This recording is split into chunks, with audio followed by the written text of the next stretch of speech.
Hello, I'm going to show you a fantastic exercise called hip airplanes. So the target muscle is the glute and the glute med. So you're going to need a wall, it's mainly glute med.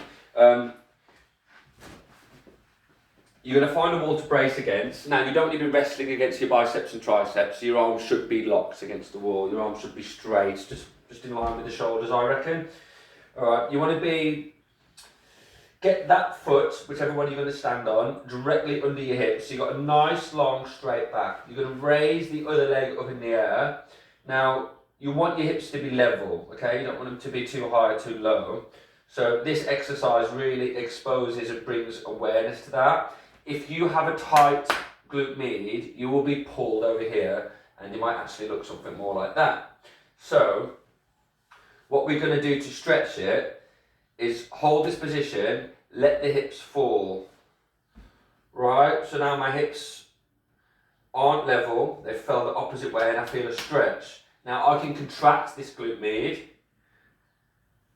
and bring the hips the other way.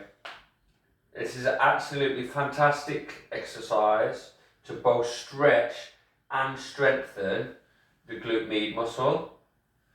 If it's too tight, it will pull your feet and legs into external rotation, which will really negatively affect your walking and running mechanics.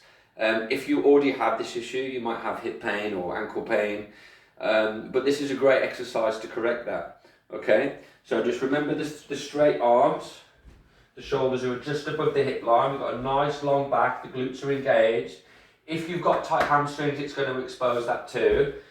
If you can distinguish the difference between the muscles, the hamstrings and the glutes, that's really good. But there we go, we just want that freedom of movement, working really slow, regaining that hip control. And imagine that your toes are like a clock arm, and if they point at 6, you're nice and level. Yeah, and we could track the muscle, the foot goes to the outside, and vice versa. If we relax the muscle, the foot goes to the inside. Okay, so that's a really great exercise to explore, and you don't necessarily have problems for it to be useful to you. If you're like a professional runner, sports person, I think it's gonna give you some benefits too. So the hip airplanes, can't go wrong with them.